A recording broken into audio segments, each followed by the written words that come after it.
अस्सलाम वालेकुम and welcome to game set match. I hope आप लोग खैरियत से होंगे, अच्छे से अपना ख्याल रख रहे होंगे एंड आई होप आपका वीकेंड जो है वो अच्छा गुजरा होगा। A lot to talk today. The ODI series has started, Pakistan versus New Zealand. बात होगी उस ओडीआई सीरीज के हवाले से और भी बहुत डिस्कशन होगी। गेस्ट भी हमें ज्वाइन इन करेंगे। मैं हूँ सवेरा पाशा और मेरे साथ मौजूद है अदील अजहर। अस्सलाम वालेकुम एंड गुड इवनिंग आप सबको। Yes, ODI series is go और इस वक्त पाकिस्तान न्यूजीलैंड के दरमियान नेशनल बैंक क्रिकेट एरिना में ये मैच चल रहा है on a slightly different track. I mean जो हमें बातें की गई थी और हमें जो वादे किए गए थे कि एब्सोल्यूट बैटिंग ट्रैक आपको मिलने वाला है और बहुत सारे रन इस विकेट पे मिलेंगे, लेकिन ऐसा होता हुआ नजर नहीं आ रहा। दिस विकेट अभी जो हम सुबह से दोपहर से मैच देखते हुए आ रहे हैं, विकेट बहुत आहिस्ता खेल रही है, यहाँ पे स्पिन काफ़ी ज़्यादा और पाकिस्तान ने भी जब ये भाप लिया बाबर ने कि इस विकेट पे तो स्पिन का तूती बोलना है, तो उसके बाद से मुसलसल स्पिन ही कराए जा रहे हैं। Pakistan has restrained New Zealand pretty well. तफसीलात आपको बताएंगी व्हाट्सएप इन स्पोर्ट्स में as always Savera. So over to you. So what's up in sports में वनडे का हालो अहवाल शुरुआत तो कुछ हो चुकी है। न्यूजीलैंड के खिलाफ पाकिस्तान ने जीता, टॉस जीत के पहले जो है वो बॉलिंग का फैसला किया। उसामा मीर जो कि डेब्यू कर रहे हैं लेग स्पिनर पाकिस्तान के लिए, और सकलैन मुश्ताक ने उनकी डेब्यू कैप दी। और इस वक्त अगर मैं आपको सिचुएशन बताऊं तो 161 फॉर 5 है इस वक्त न्यूजीलैंड। और अगर मैं बॉलर्स की परफॉर्मेंस बताती चलूं तो नसीम शाह ने 1 विकेट हासिल की है, मोहम्मद वसीम ने 1 विकेट हासिल की है, उसामा मीर ने 2 विकेट हासिल की हैं एंड मोहम्मद नवाज 1 विकेट हासिल कर सके हैं। So right now Pakistan is cruising on a good way, क्योंकि पार्टनरशिप्स नहीं बनने दे रहे हैं। आगे भी डिटेल में बात करेंगे इस ओडीआई के हवाले से। And Savera very interesting thing is that अभी 36 ओवर्स में न्यूजीलैंड ने एक भी छक्का नहीं मारा है। So that is very much unlike the way New Zealand अपनी क्रिकेट खेलता है। लेकिन बहरहाल चले जी, management committee Pakistan cricket board के रुकन शकील शेख और Noman Butt national bank cricket arena में पहुंच गए हैं पहला वनडे मैच देखने के लिए। और यहाँ पे चीफ सेलेक्टर शाहिद खान आफरीदी से भी मुलाकात करेंगे और दीगर अहम फैसले भी किए जाएंगे। और लाला काफ़ी एक्टिव नज़र आ रहे हैं। वैसे कल आपने इनकी कुछ वीडियोस भी और तस्वीरें भी देखी होंगी कि वो पाकिस्तान क्रिकेट टीम की मैनेजमेंट के साथ ही spend significant time at the National bank cricket arena yesterday. बिल्कुल, मतलब he is the first chief selector that I see moving around here and there, but then chief selector के साथ साथ may be is the member of the committee, तो शायद इस वजह से वो ये और भी बाकी सारी चीज़ें हासिल कर रहे हैं। मूविंग ऑन फर्दर और बात करें 4 मुल्की टूर्नामेंट में शिरकत के लिए पाकिस्तान वुमेन फुटबॉल टीम आज रात सऊदी अरब के शहर दमाम पहुंचेगी और कौमी टीम अपना पहला मैच जो है वो 11 जनवरी को कोमोरोस के अगेंस्ट खेलेगी, दूसरा मैच 15 जनवरी को मॉरिशस के अगेंस्ट खेलेगी एंड तीसरा मैच 19 जनवरी को सऊदी अरब के अगेंस्ट खेलेगी। So this is it from अच्छा, एक खबर मिकी आर्थर के हवाले से और भी है सर, वो पत्नी शायद मिस हो गई, हम शामिल करते हैं क्योंकि इस खबर में ऐसी कोई कंट्रोवर्शियल बात नहीं है, उसको एडिट कर दिया जाए। मिकी आर्थर पाकिस्तान टीम के हेड कोच बनने के हवाले से अपने फाइनल डिसीजन के लिए पाकिस्तान क्रिकेट बोर्ड से कुछ वक्त मांग लिया है। बताते ये चलें कि इस वक्त Mickey Arthur is contracted with Derbyshire English county है, जिनका उनके साथ 3 साल मुआहिदा है और अभी ही is I think is in the second और the first year of his contract right now. और अभी वो ये कहते हैं कि जी वो डर्बीशायर से तमाम मामला तय कर लें और फिर उसके बाद ही पाकिस्तान क्रिकेट बोर्ड की इस ऑफ़र का जवाब देंगे। याद रहे chairman, interim chairman Pakistan cricket board या क्रिकेट कमेटी के जो चेयरमैन हैं, कॉम्प्लिकेशन चल रही हैं आजकल seriously, one of the first statements that he gave, उन्होंने मिकी आर्थर के हवाले से बात की थी because apparently he wants to resume it right from there, जब वो छोड़ कर गए थे बिकॉज मिकी और टीम का कॉम्बिनेशन अच्छा चल रहा था। लेकिन बहरहाल that's it for what's up in sports and जी हाँ बिल्कुल, मैच थोड़ी देर पहले एक बाउंड्री लगाई, लेकिन मुझे जिस चीज़ की अभी भी बड़ी परेशानी है वो ये है कि अभी भी एक छक्का नहीं लगाया है न्यूजीलैंड ने। मुझे कोई खुशी नहीं मिलेगी छक्का मारने के उनसे, लेकिन मुझे सिर्फ ये है कि ये विकेट के तेवर जो हैं ये इतने अच्छे नहीं हैं। न्यूजीलैंड ने अगर 250 तक रन बना लिए तो ये काफ़ी ट्रिकी हो सकता है पाकिस्तान के लिए। बिल्कुल, और ये विकेट जितनी हम बार बार सुन रहे थे it would be a batting friendly track, और बिल्कुल जैसे नेशनल स्टेडियम का ट्रैक होता है वैसा होगा। अभी तक तो ऐसा बिल्कुल भी नहीं लग रहा, हमने ज़रूरत से ज़्यादा मुझे लगता है पिचेस के साथ मैनूवर कर दिया। बट इस ओडीआई के हवाले से भी डिस्कशन करेंगे, साथ ही साथ what ever is happening in Pakistan cricket right now उसके हवाले से भी डिस्कस करेंगे, क्योंकि हमारे साथ इस वक्त मौजूद हैं cricket writer ESPN cricket info के लिए लिखते हैं उमर फारूक पॉल्सन, उनको खुश आमदीद कहते हैं। उमर, अस्सलाम वालेकुम and welcome to game set match. वालेकुम सलाम Savera, thank you for having me. Umar, enjoy कर रहे हैं मैच? अभी देखने का मौका मिला, टाइम मिला, अभी तक जितना मैच हुआ है, डू यू थिंक इस वक्त देख के स्कोर कार्ड लगता है Pakistan is at the top, मगर जितनी तेजी से रन्स भी जोड़ रहे हैं साथ साथ, is this a difficult track in your opinion? जिस तरीके से मैच शुरू हुआ था देखा तो मैं भी थोड़ा हैरान हुआ था कि जो आप पहले आपने ब्रीफ किया कि ये बैटिंग ट्रैक हम एक्सपेक्ट कर रहे थे और बड़े रन बनने के चांसेस यहाँ पे, लेकिन जब आप कंपेयर करते हैं पाकिस्तान न्यूजीलैंड को तो पाकिस्तान का अपर हैंड है। ऑल्दो हम टेस्ट मैचेस पाकिस्तान में काफ़ी अर्से से नहीं जीत पा रहे, पिचेस के बड़े डिस्कशंस होती रही हैं, बट वाइट बॉल क्रिकेट में पाकिस्तान कदरे बेहतर टीम है कंपेयर टू न्यूजीलैंड। तो आई थिंक जो अभी पाकिस्तान कर रहा है टॉप ऑफ द गेम है, मुश्किल होनी नहीं चाहिए। पाकिस्तान की बैटिंग काफ़ी स्टेबल है, एक दो चेंजेस हुए हैं, फ़खर जमान की वापसी हुई है, but again overall Pakistan white ball cricket में पाकिस्तान जो आप देख रहे हैं इसमें मुझे कुछ हैरत नहीं हो रही। यस पिच आपका ये कह रहे हैं कि पिच पे रन नहीं बन रहे, आप ये भी कह सकते हैं कि पाकिस्तान की बॉलिंग काफ़ी अच्छी है। काफ़ी अरसे से बाद हारिस रऊफ की वापसी हुई है, वो टेस्ट मैच में हम उसको नहीं देख पाए, लेकिन उनके आने से आपकी बॉलिंग जो है वो काफ़ी आप उसको फोर्स कर सकते हैं, आपका जो बॉलिंग यूनिट है। तो आई थिंक पाकिस्तान की जो बॉलिंग है वो रन्स का थोड़ा फ्लो बड़ा है, ऐसा नहीं कि नहीं है, आपको थोड़ा सा और कंटेन करना चाहिए था, but overall I think Pakistan well in control. Pakistan की बॉलिंग से जो उम्मीदें होती हैं आपकी, स्पेशली मैं उसामा मीर का जिक्र करूंगा, जिस तरीके से उन्होंने आज पहले डेब्यू उनका उन्होंने काफ़ी इंप्रेस किया है। समटाइम अक्सर हम बात करते रहते हैं कि पाकिस्तान के प्लेयर्स को कब चांस देना बेस्ट होता है। आई थिंक उसामा मीर काफ़ी अरसे से लाइन में लगे हुए हैं, और लेकिन शादाब की वजह से वो टीम में जगह नहीं बना पा रहे थे। काफ़ी अरसे से वो नॉक कर रहे थे दरवाजे को कि यार मुझे भी मौका मिलना चाहिए एक आधे फॉर्मेट में, बट आई थिंक ये राइट टाइम था उनके लिए। अनफॉर्चुनेट था कि शादाब इंजर्ड हुए हैं, उसामा मीर की वापसी हुई है, तो ऐसी जो परफॉर्मेंस उन्होंने आज दिखाई है, कोई ऐसा नहीं कि उन्होंने 5 आउट कर दिए, बट उनकी आपको एक लेग स्पिनर, हर प्लेयर के पीछे एक बैकअप की जो हम बात करते रहे काफ़ी अरसे से, तो हमने वो ग्लिम्स देखा है, आज हमने वो ग्लिम्स देखा है उसामा मीर की शक्ल में, जिस तरीके से बॉल को ग्रिप किया, जो हालांकि शादाब इतना बॉल ब्रेक नहीं करते जितना उसामा मीर बॉल ब्रेक करते हैं। तो आई थिंक हमारा जो फ्यूचर है with leg spinner, with bowling in white ball cricket, वो काफ़ी अच्छा है, जो आपने आज देख भी लिया है। एब्सोल्युटली उमर, और ज़ाहिर इस सीरीज़ की जो एक बड़ी इंपॉर्टेंस है वो ये भी है कि पाकिस्तान न्यूजीलैंड पाकिस्तानी सरजमीन पर तकरीबन कोई 19.5 साल बाद एक दूसरे के सामने एक्शन में है।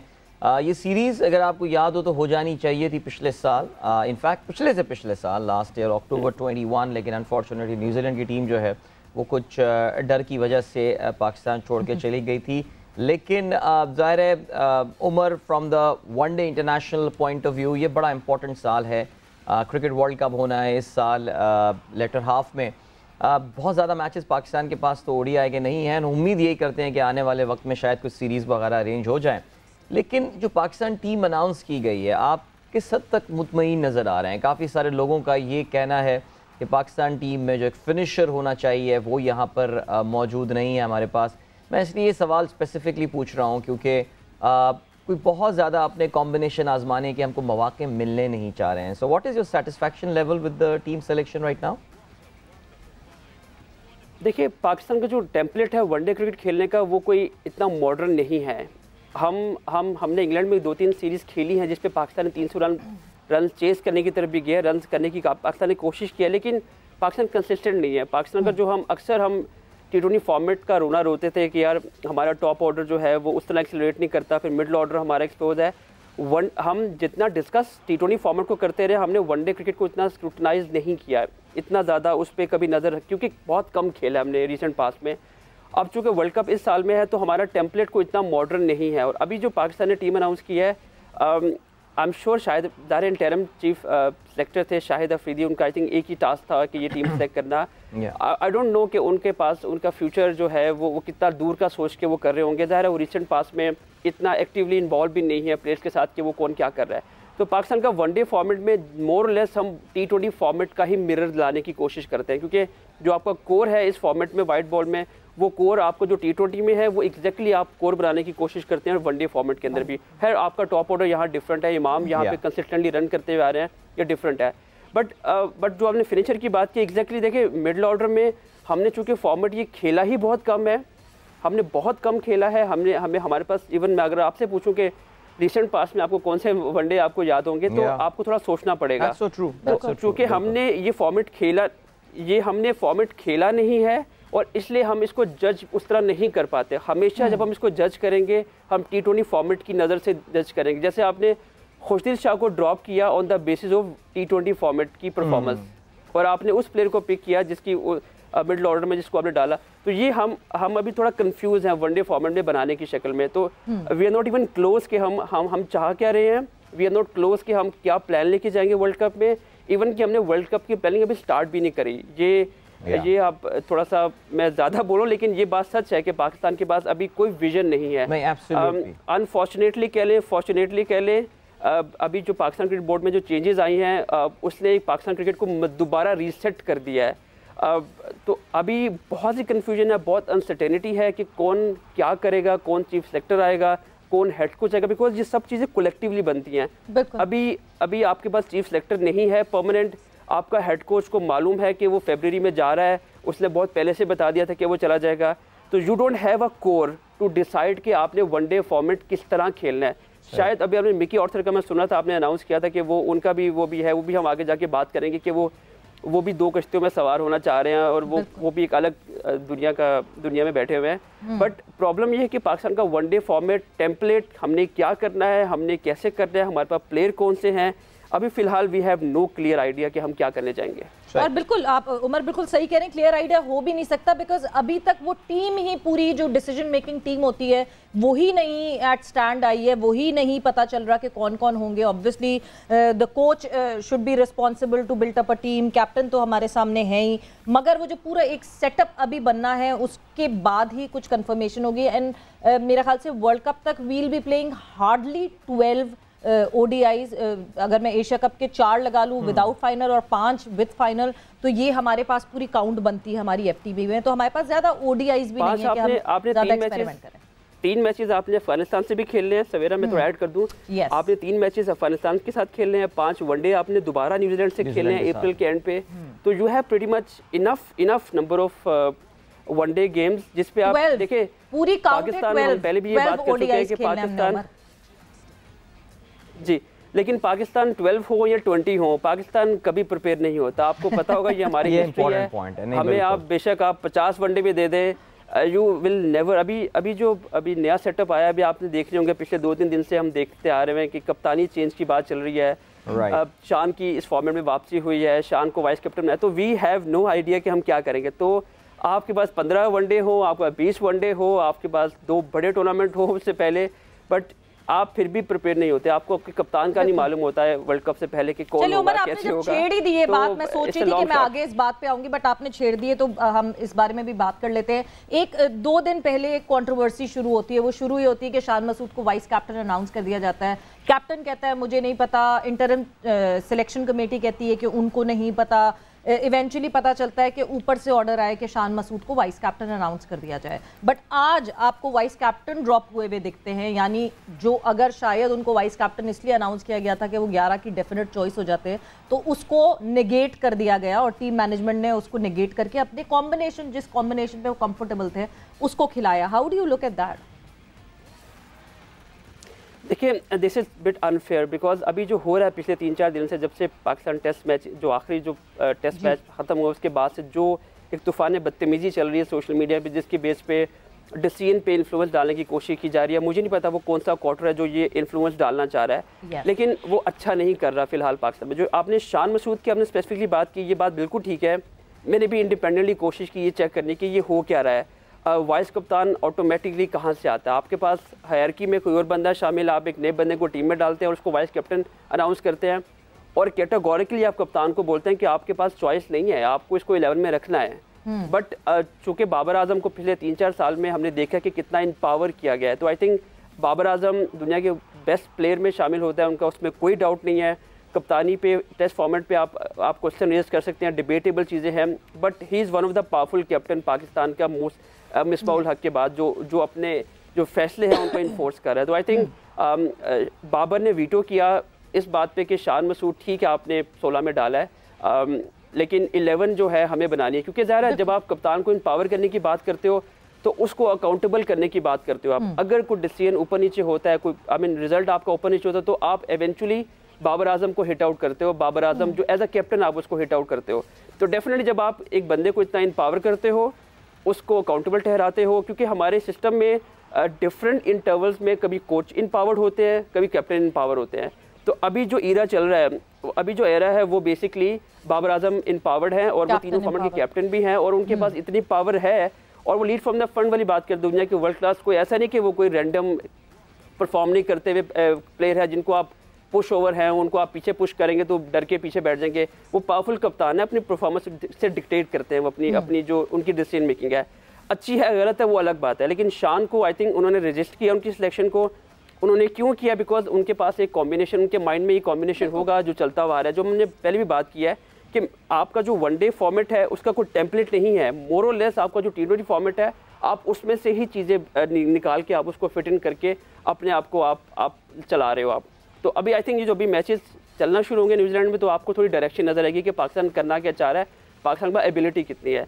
तो शान को आई थिंक ये जो पिछले 2-3 दिन से कंट्रोवर्सी चल रही है, यस ये बात बिल्कुल ठीक है, शान को ऊपर से लाया गया है और उसको वाइस कप्तान बनाया गया, जबकि आपके पास ऑप्शन मौजूद थी। आपके पास आपका वाइस कैप्टन जो है टेस्ट फॉर्मेट में रिजवान है, वनडे फॉर्मेट जो है उसमें बाबर और उसके बाद आपने शादाब को बनाया, शादाब के बाद हायरकी में आपके पास रिजवान आता है। तो आपको you don't have to make a controversy out of, आपको वो आता है, आपको कंट्रोवर्सी क्रिएट करने की जरूरत ही नहीं है कि आप एक रैंडम एक बाहर के बंदे के लो। बिकॉज मैं अभी रैंडम लोगों से बात करता हूँ, प्लेयर्स के जो करीब है उनके बात करता हूँ, तो आपने एकदम से पीछे से क्योस मचना शुरू हो गया है। ऑल्दो पीछे पूरी सपोर्ट दी जाती है लेकिन रिफ्लेक्ट नहीं करती वो सपोर्ट जब आप मीडिया के सामने होते हैं, जब आप ड्रेसिंग रूम के माहौल को हैम्पर कर रहा है ये chaos, and which is not a good sign for a team who is about to go and play for the World Cup। लेकिन उमर मैं देखें इसको, एक तो पाकिस्तान में जो बड़ी मज़ेदार बात है वो ये कि पाकिस्तान में जो अफवाहें होती हैं वो हकीकत होती हैं और अफवाह होती नहीं है पाकिस्तान में। वो जो आप कोई ना कोई जब सियासत हो कुछ भी हो ये होने वाला है, आप कहते हैं यार ये कैसे हो सकता है और वही हो जाता है। अब ज़ाहिर अफवाह कहीं से उठ रही है ये कि जैसे कि मैं कुछ अपने ट्विटर टाइमलाइन पे भी देखा था, आप लोगों ने भी देखा होगा, बल्कि कुछ ब्लू टिक वाले लोग ये बातें कर रहे हैं, खैर अब तो वो पेड होता है ब्लू टिक, लेकिन जी के शान को जो है वो ओडीआई का कप्तान और शादाब को गालबन T20 और पता नहीं सॉरी आई थिंक एक शायद इनको T20 का कप्तान बाबर को रखा जाएगा और शान को या पता नहीं क्या करने का प्लान किया जा रहा है पाकिस्तान में। लेकिन जो एक इम्पॉर्टेंट पॉइंट है, डू यू रियली थिंक कि वो जो एक कैंपेन चली थी हैश सोचना भी मना है या क्या था, सोचना भी मना, डू यू रियली थिंक कि जो नई मैनेजमेंट आई उसके आने के टाइम पे ये कैंपेन चलती है तो is this some way of culling the player power कि यार क्या इतना पावरफुल हो गया है कोई प्लेयर कि अब बाकी खिलाड़ी डिसाइड करेंगे कप्तान किसको रखना है या नहीं रखना है? आपको लगता है कि दिस इज़ अ वे कि पाकिस्तान क्रिकेट बोर्ड जो है वो एक लेसन टीच करना चाह रहा हो, पॉइंट नंबर 1। एंड सेकेंडली इससे ये भी तो जाहिर हो रहा है कि काफ़ी ज़बरदस्त किस्म की रिफ्ट्स हैं शायद between the new management and the team right now. क्या कहेंगे उमर इस बारे में? देखिए प्लेयर पावर तब सर उठाती है जब आप रेजिस्टेंस शो करते हैं कहीं ना कहीं से। प्लेयर पावर एक्चुअली में एग्जिस्ट नहीं करती। देखिए आपका कोर जो है वो इस टाइम राइट नाउ कोर आपका क्या है, आपका बाबर आजम है, शाहीन अफरीदी है, अब 2-3 लड़के और आप बीच में हारिस रऊफ है, ये आपके कोर हैं, शादाब भी आपके कोर का हिस्सा है अच्छा खासा। फ़खर जमान काफ़ी अरसे से जाहिर है वो उनकी इंजरी का इशू हुआ, बट मोर और लेस वो भी आपकी कोर में आते हैं। बिकॉज फ़खर जमान अगर आप कंपेयर करें शान मसूद और फ़खर जमान को, डेफिनेटली आप आंखें बंद करके फ़खर को पिक करेंगे बिकॉज यू नो कि वो किस पाए के बैट्समैन है, उसमें कोई डाउट नहीं है।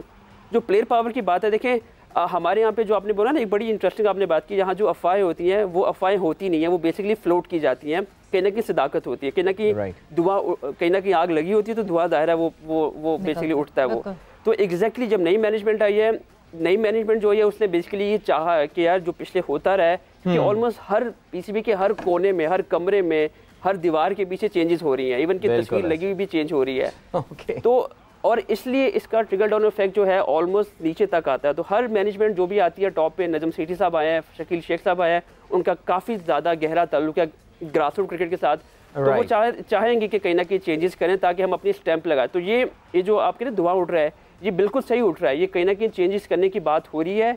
क्योंकि मैनेजमेंट को चेंज करना है, अगर वो चेंज नहीं करेगी तो वो अपने आप को अनाउंस कैसे करेगी? यानी इस वक्त जो है ना पावर स्टैंपिंग हो रही है कि कौन अपनी पावर ज्यादा दिखाएगा और कौन अपनी पावर आ पाएगा कि who is the boss and who is not, शायद ये चीज चल रही है। मगर अभी इस वक्त हम जा रहे हैं ब्रेक पर, ब्रेक का वक्त हुआ है। ब्रेक से वापस आएंगे तो उमर मैं आपसे ये भी जानना चाहूंगी कि प्रेस कॉन्फ्रेंस अभी रीसेंट टाइम्स में जो हमने देखी है, प्रेस कॉन्फ्रेंस का इंटेरोगेशन रूम ज्यादा लगने लगा, उसके हवाले से भी बात करेंगे after the short break. And welcome back to game set match in conversation with Umar Farooq Kalson. और बात हमारी हो रही थी आज के मैच के हवाले से and everything that's happening around Pakistan cricket. मगर इस वक्त क्योंकि मैच जारी है, the first ODI Pakistan versus New Zealand, और इस वक्त जो है 194 रन 5 विकेटों के नुकसान पर न्यूजीलैंड ने बनाए हैं। खिजर आजम इस वक्त मौजूद है नेशनल बैंक क्रिकेट अरीना के सामने, तो उनसे बात करते हैं और जानते हैं क्या खबर लाए हैं खिजर। जी खिजर।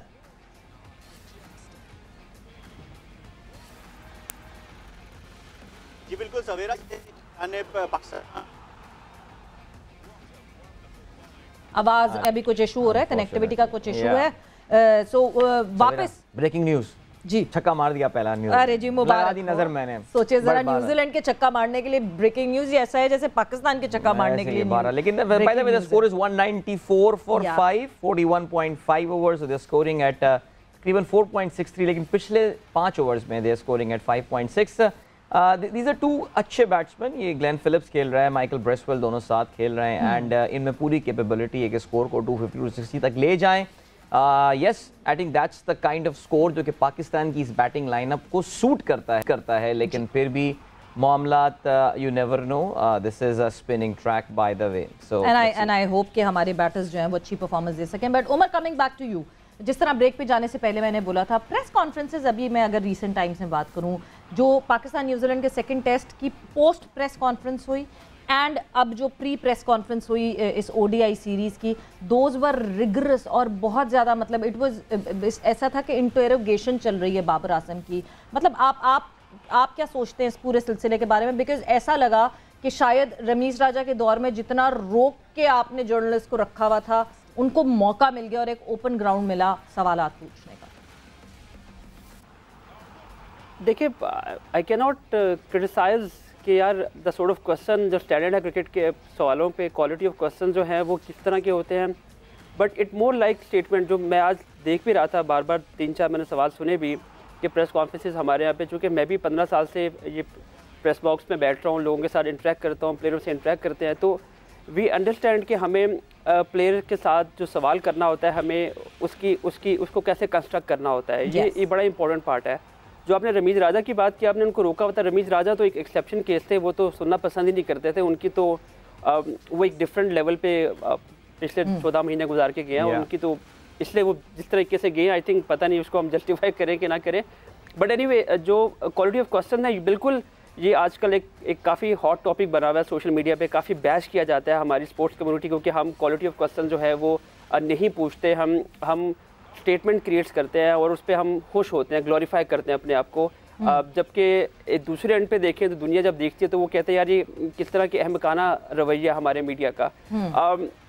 पिछले 8-10 साल से जब यहाँ क्रिकेट नहीं हुई पाकिस्तान में, आई थिंक उसने भी हर्ट किया है, क्योंकि जर्नलिस्ट जो थे स्पोर्ट्स के वो एक्टिवली इन्वॉल्व नहीं हो रहे थे गेम के साथ। आई थिंक वो भी एक गैप था जिसने बेसिकली हमारी जर्नलिज्म का जो मयार है उस पर थोड़ा हिट किया है। मैं भी पार्ट ऑफ कम्युनिटी हूँ, मैं भी समटाइम हर्ट होता हूँ कि यार ओवरऑल हम सबको जज किया जा रहा होता है इस बेस पे और हमें बैश आउट किया जा रहा होता है, बट इस हर एक को जज किया जा रहा होता है इस तरह। तो आई थिंक थोड़ा अनफेयर है। हमें प्लेयर्स के साथ थोड़ी सी एम्पैथी शो करनी होती है। हमें रियलाइज़ करना होता है कि वो हमसे they are ahead, they are the player, वो गेम खेल रहे हैं।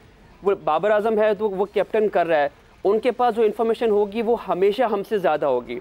तो we have to take a step back, हमें डिक्टेट नहीं करना होता। ये एक बड़ी इंपॉर्टेंट पॉइंट है। हम जर्नलिस्ट लोगों को भी समझना चाहिए कि सोशल मीडिया की टोन और आपके प्रेस बॉक्स की इंटरव्यू पूछते हुए टोन में बहुत फर्क होता है। आप ट्वीट नहीं कर रहे हैं, वर्ल्ड इज वॉचिंग, दुनिया मजाक उड़ा रही है हमारा, और बहुत जिम्मेदारी आती है उन इदारों की तरफ भी कि जिनको वो रिप्रेजेंट करते हैं, जिनकी वो नुमाइंदगी करते हैं, उनके एक्रेडिटेशन जो कार्ड्स हैं वो उन्हीं के नाम पर बन रहे होते हैं। बहरहाल उमर, आपसे थोड़ा सा यहाँ पे हम जरा रोकेंगे बिकॉज खिजर से राब्ता जो है वो बहाल हो गया है, और ज़रा सुनते हैं खिजर ने अपनी गुफ्तगू का आगाज़ हमें जो है वो करना शुरू कर दिया था। He is right outside the stadium at Karachi. जी Khizar, over to you.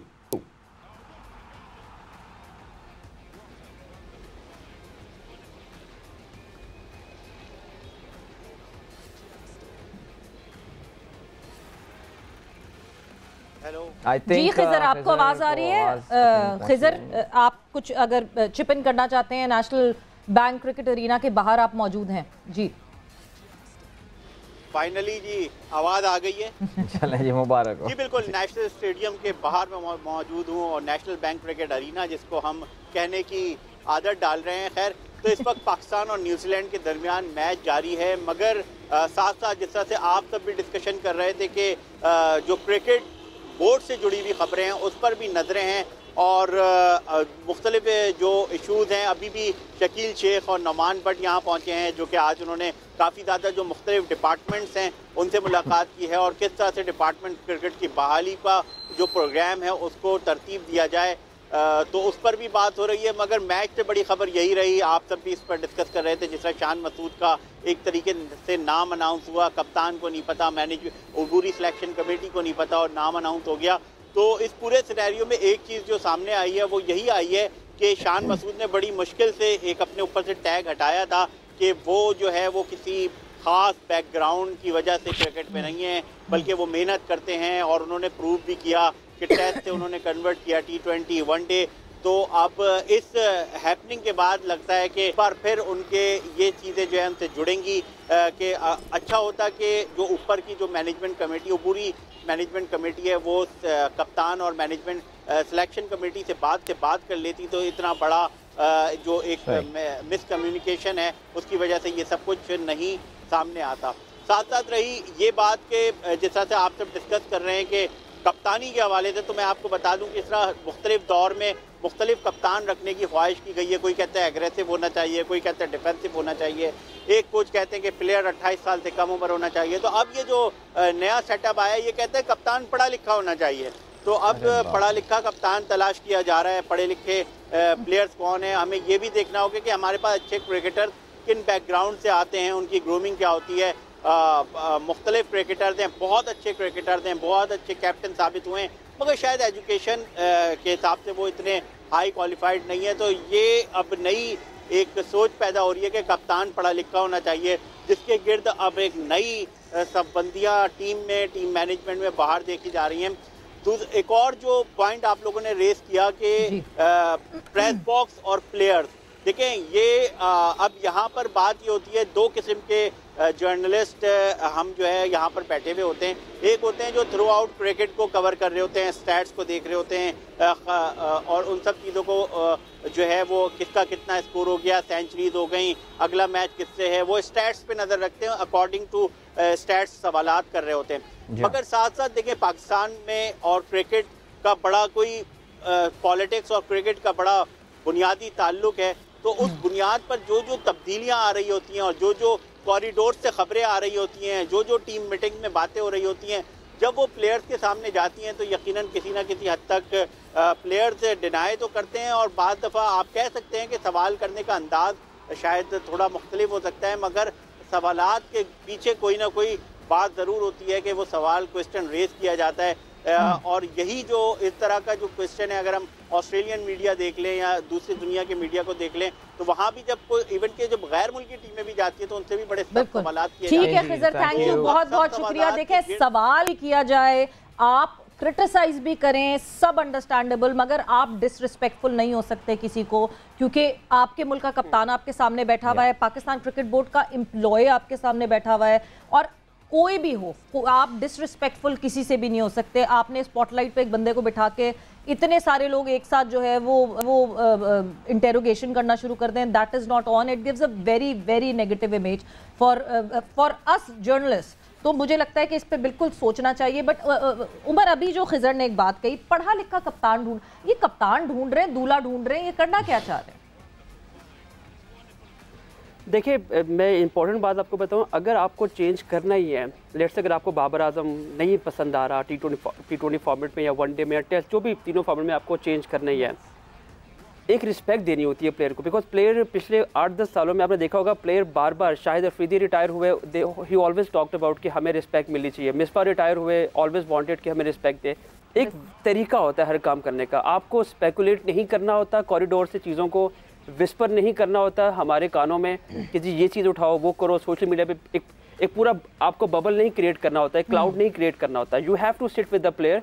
Babar Azam है, बाबर आजम से बैठे भाई, हमें लॉन्ग टर्म प्लानिंग करनी है और हम समझते हैं कि ये प्रॉब्लम है, कन्विंस हिम, उसको कन्विंस करें कि ये प्रॉब्लम है, हम चाह रहे हैं ये बंदा है, उससे डिस्कस करें। देखिए आपका इस टाइम का सुपरस्टार प्लेयर है, आपका कम्युनिकेट, आपका दुनिया का बेस्ट प्लेयर है, अगर आप उसको डिसलॉज करेंगे, डिसलॉज अगर आप कप्तानी से हटाते हैं कोई बात नहीं, आप जाहिर है आपने ही लगाया है, आप उसको हटाओगे, लेकिन आप जब मेंटली डिस्टर्ब करते हो किसी को, ठीक है, उसके बाद आप पूरी टीम का बेड़ा गर्क करते हो आप, तो आपकी कोर है बाबर आजम को आप बीच में से निकाल दें, आपकी टीम धड़ल से नीचे गिरेगी आप। तो you have to have take him, उसको कॉन्फिडेंस में लेना पड़ेगा आपको, आपका कोर जो है उसको आपको, जो बड़ी मुश्किल से बना है, हार जीत ठीक है होती है, प्रॉब्लम, आप टेस्ट मैचेस आप अपने मुल्क में नहीं जीते काफ़ी अरसे से, प्रॉब्लम नहीं है, बट दैट डजंट मीन कि आपका कोर जो है वो आप पूरा का पूरा उठा के चेंज करते हैं। कप्तान आपको चेंज करना है, come sit on the table और फिर उसके बाद चेंज करने की बात करें। और ऑनेस्टली अदील, कैप्टनसी की हम बात करते हैं बाबर की, एक चीज जो बहुत ज्यादा अप्रिशिएट करनी चाहिए इस टीम की, the unity that we see in this team, celebrating each other's win, celebrating each other's achievement. ये मेरे ख्याल है बाहर बैठे हुए लोगों को ना इतना ज्यादा भी जो है ना वो यगानगत और इतना एका भी शायद पसंद ना आ रहा हो कि कहीं ऐसा ना हो कि यूनियनाइजेशन हो जाए और कार्टेलाइजेशन हो जाए और इनको हिलाना उसके बाद मुश्किल हो। उमर, प्रोग्राम के आगाज़ में वैसे हम इख्तिताम की जाने बढ़ रहे हैं, वक्त कम है, मुकाबला सख्त है, लेकिन आपने आगाज़ में मिकी आर्थर के हवाले से कुछ बात की थी, लोग बड़े, बिकॉज मिकी का एक बड़ा अच्छा टाइम था, Mickey had a very good I for new talent and all. Mickey के बारे में आपने कहा था कि 2 कश्तियों में सवार होना चाह रहे हैं, तो क्या वो डर्बीशायर पाकिस्तान साथ करना चाह रहे हैं, क्या ज़रा हमें अपडेट कीजिए इस बारे में। देखिए उन्हें नजम सीटी साहब डायरेक्टली डील कर रहे हैं उनके साथ, उनको आते साथ नजम सीटी साहब ने ही रीच आउट किया था और उन्होंने बोला जी मैं डर्बीशायर के साथ काम कर रहा हूँ, मेरा कॉन्ट्रैक्ट 3 साल का है, ठीक है, और मैं वो छोड़ नहीं सकता, because he has a more stable job there, इसमें कोई डाउट नहीं है, बट एवेंचुअली वो है तो क्लब ना, सेकंड डिवीजन का क्लब है वो। तो इन्होंने जब उसको ऑफर किया, और आई थिंक पाकिस्तान के जो हेड कोच का जो बजट होता है पाकिस्तान के लेवल के मुताबिक 15 से 18,000 डॉलर की फिगर होती है जो ऑफर करता है हेड कोच को, नॉर्मली हमारे यहाँ पे ये ट्रेंड है। जब उनको ये चीज़ ऑफ़र की, उनको बताया गया कि जी आप आएँ और वहीं से शुरू करें जहाँ पे आपको लास्ट टाइम फिनिश किया था, बिकॉज हमारी जो अभी जो रिसेंट मैनेजमेंट है ये इंस्पायर्ड बेसिकली हर चीज़ चेंज करना चाह रही है। उनको लगता है कि पिछले 3 साल का जो टेन्योर था, 4 साल का टेन्योर था, वो उसने हर्ट किया पाकिस्तान क्रिकेट को, इसलिए they want to go back on the same level जहाँ पे सीटी साहब ने फिनिश किया था। तो मिकी आर्थर जैसे आपने बताया, he had some success with Pakistan, इस पर कोई डाउट नहीं है, वो एज अ टीम शायद वो आपको इतनी विक्ट्रीज ना दिला पाए, लेकिन उन्होंने प्लेयर्स को बिल्डअप किया था। श्रीलंका में भी एग्जैक्टली वो इतनी विन दी थी उनके पास, लेकिन उन्होंने प्लेयर्स को बिल्डअप किया था। बाबर आजम आपके सामने है, फखर जमान को इवॉल्व करने की कोशिश की उन्होंने और काफ़ी हद तक कामयाबी हुए, तो ये लॉट उनको उनके साथ सामने नजर आती रही है। बट प्रॉब्लम ये है कि उनका डर्बीशायर से कॉन्ट्रैक्ट है और वो उसको भी शायद छोड़ना नहीं चाह रहे, और वो शायद चाह रहे हैं कि मैं कहीं ना कहीं दोनों चीज़ें, क्योंकि आपको याद होगा कराची किंग्स के साथ भी वो काम करते रहे थे और पाकिस्तान क्रिकेट बोर्ड के साथ भी वो काम करते थे, जो एक ठीक ठाक कॉन्फ्लिक्ट ऑफ इंटरेस्ट था, लेकिन ही वाज हैप्पी, उनकी डील थी। कुछ प्लेयर्स को आई थिंक आई हर्ड के कुछ प्लेयर कहते हैं कि हमें काफ़ी इंकरेजमेंट मिली है मिकी कि मैं आ रहा हूँ। जब उनसे पूछा जाता है, डर्बीशायर से पूछा जाता है, तो वो कहते हैं जी वो तो इधर ही है, वो तो कहीं नहीं जा रहे। तो ये अभी काफ़ी फ्लिप फ्लॉप चल रहा है, प्लेयर्स को कुछ इन्फॉर्मेशन है, मैनेजमेंट के पास कोई इन्फॉर्मेशन है। उमर, सॉरी वक्त यहाँ पे खत्म हो गया, हाँ आपको जल्दी से बता दें आपको क्या पता है।